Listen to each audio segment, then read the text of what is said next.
स्वागत है आप लोगों का एक और ब्रांड न्यू वीडियो में अंडर रेसलिंग के। आज की वीडियो में हम बात करने वाले हैं डब्ल्यूडब्ल्यूई के अंदर के 5 ऐसे सुपरस्टार जो कि अपने हील कैरेक्टर में ज़्यादा बेटर है देन देयर फेस कैरेक्टर। और अगर आप ऐसे केस ऑफ सिनेरियो में आते हैं कि आपको हील और फेस का मतलब नहीं पता, तो सिंपली हील मतलब एक ऐसा गाय जो कि बैड गाय है, मतलब कि वो बुरे काम कर रहा है, और फेस यानी कि जो कंपनी के अंदर अच्छे काम कर रहा है। जस्ट लाइक अभी के करेंट सिनेरियो में एज एक फेस है और रोमन रेंज एक हील है।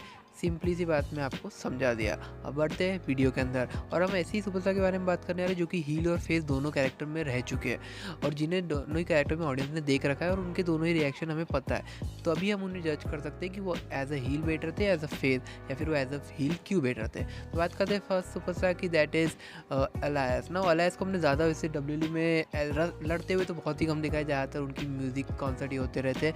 बट देखा है तो अलायंस को डब्ल्यूडब्ल्यूई ने हील और फेस दोनों कैरेक्टर में रखा है। उन्हें रिसेंटली नहीं, इन 2020 आई थिंक 2019 के अंदर एक छोटा सा रन मिला था जब उन्हें फेस का टर्न दिया गया था डब्ल्यूडब्ल्यूई द्वारा, बट उन्हें उतना अच्छा रिएक्शन मिला ही नहीं ऑडियंस की तरफ से। और देखा ऐसा मैं इसलिए कह रहा हूँ क्योंकि उनको जो हील की तरफ से उनको बू मिलनी चाहिए वो मिल जाती है, बट एज अ फेस उन्हें उतना अच्छा सपोर्ट नहीं मिल रहा था ऑडियंस की तरफ से। और इवन मुझे लग रहा था कि वो फेस में वो लैक कर रहे थे, जो उन्हें मतलब कि करिश्मा होना चाहिए फेस सुपरस्टार के अंदर, वैसा उनके अंदर नहीं बन रहा था। तो I think he is more of heel superstar than a face.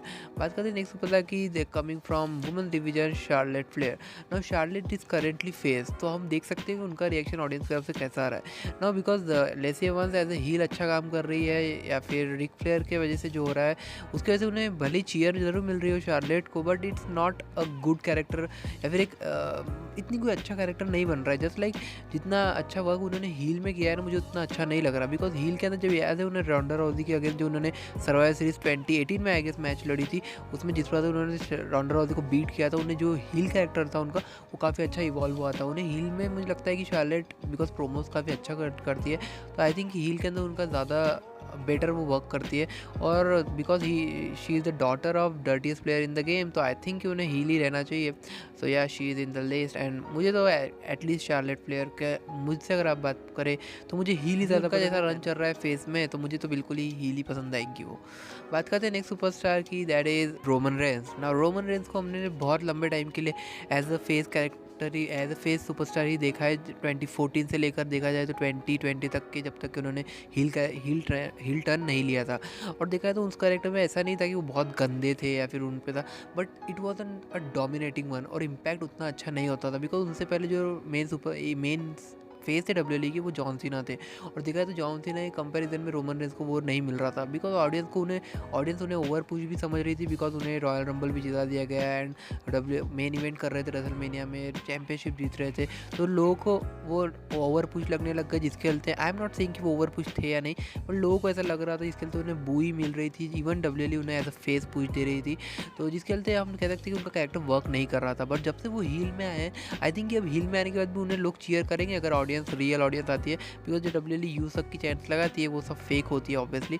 तो हील वो इसीलिए क्योंकि उनका कैरेक्टर इतना इम्पैक्टफुल हुआ है, लोगों को उनका कैरेक्टर बहुत ज़्यादा पसंद आया है। भले ही एज ए हील आते हैं, लेकिन आज की तारीख में अगर आप एक अच्छे रेसलिंग फैन हो, अच्छे रेसलिंग फैन नहीं होगा, अगर आपको रेसलिंग फैन, एक बहुत हार्डकोर रेसलिंग फैन अगर आप बनते आते हो ना, तो आपको एज ए हील कैरेक्टर जो होते हैं वो ज़्यादा पसंद आते हैं then a face.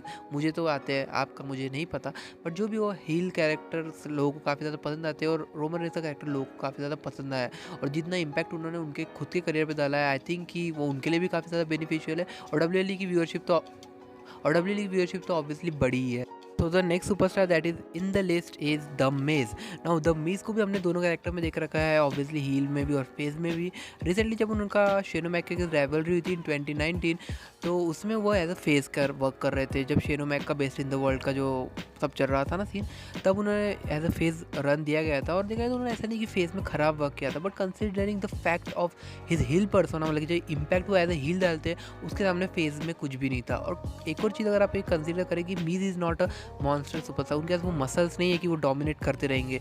He is a superstar जो कि माइक के ऊपर अपना वर्क ज़्यादा अच्छे से करते हैं, तो इसलिए मुझे लगता है कि उन्हें एज अ हील वो माइक में कुछ ज़्यादा ही बेटर वर्क करते हैं देन फेज़। और जिस प्रकार की उनके अंदर देखा जाए तो अभी रिसेंटली जब वो आपने देखा होगा रॉ में जब वो मतलब कि जब उन्हें चैंपियनशिप के लिए लड़ना था तो वो एक डरपोक हील की तरह, मतलब कि he is actually a coward, but उन्हें वो डिफेंड करने पड़ रहा था। और जिस प्रकार का उनका मतलब कि पूरी तरीके से उन्होंने इन्वॉल्वमेंट दिखाई थी उस रॉ में, वो रॉ काफ़ी ज़्यादा एंटरटेनिंग हो गई थी। और उसका एकमात्र रीज़न या फिर बहुत मेन रीज़न सिर्फ द मीज़ ही थे। और मुझे द मीज़ बहुत टाइम से पसंद है। और जब से मतलब कि जब से मुझे डब्ल्यूडब्ल्यूई के बारे में समझ है कि वो कैसा उसके अंदर होता है, बैकग्राउंड के अंदर का सीन, तब तब से मुझे द मीज़ काफ़ी ज़्यादा पसंद है, बिकॉज उनकी माइक स्किल्स बहुत मतलब top notch. As a heel मुझे तो बहुत ज़्यादा पसंद है देन एज अ फेज़। बात करते हैं फाइनल सुपरस्टार की, दो की लिस्ट में है, that is the viper Randy Orton.